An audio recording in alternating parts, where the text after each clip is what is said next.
21st November 2017. Flat Stanley, Chapter 2, Being Flat. When Stanley got used to being flat, he enjoyed it. He could go in and out of the room even when the door was closed. Just being laying down and sliding through the crack at the bottom. Mr. and Mrs. Ramchop said it was silly, but they were quite proud of him.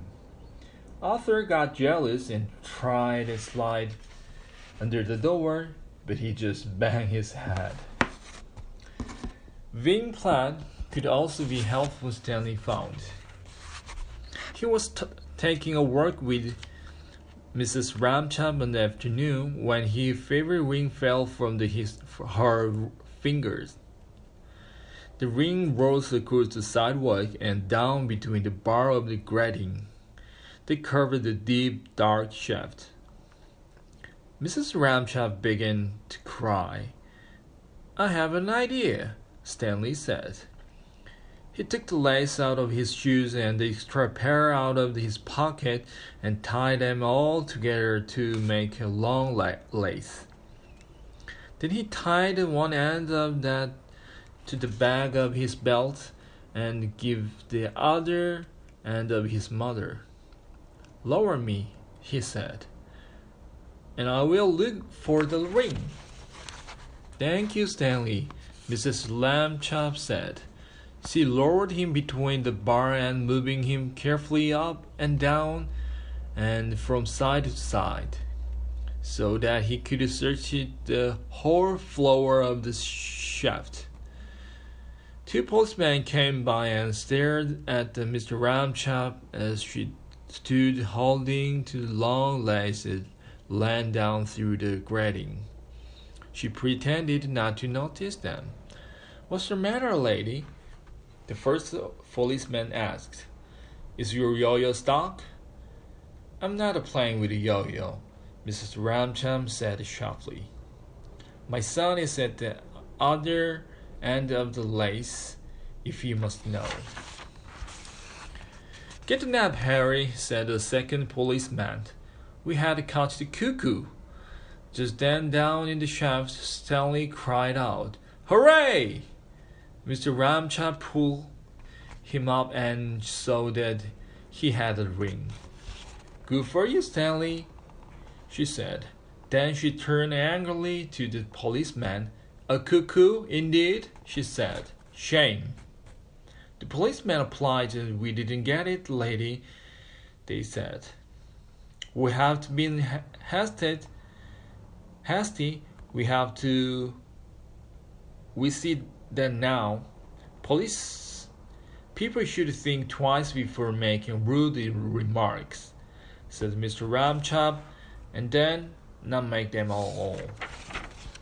Policemen realized it was a good rule and said they would try to remember it. One day Stanley got a letter from his friend Thomas Anthony Jeffrey. His family has moved recently to California. The school vacation was about to begin, and Stanley was invited to spend it with Jeffrey. "Oh boy," Stanley said, "I would love to go." Mr. Ramchop sighed.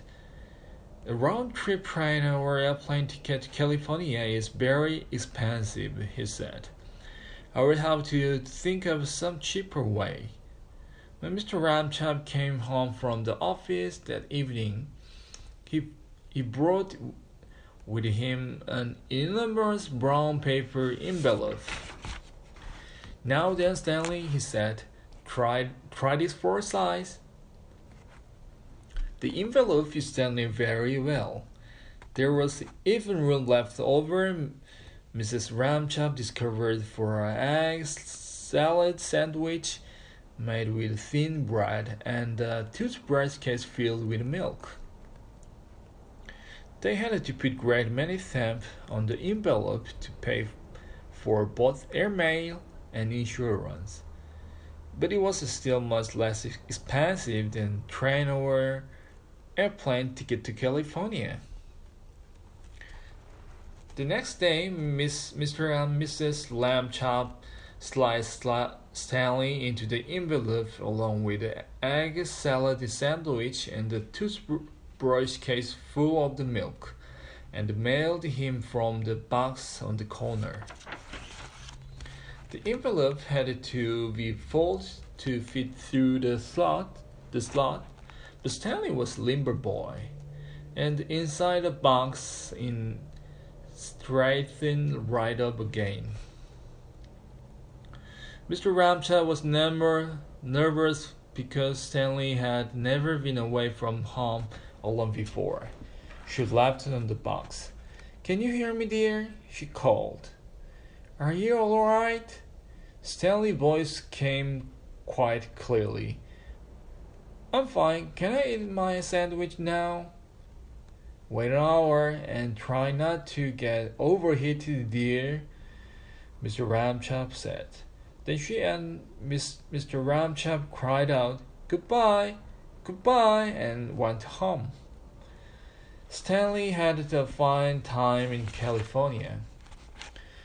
When the visit was over, Jeffrey returned him in the beautiful white envelope they had made themselves. It had red and blue marking to show that was in airmail.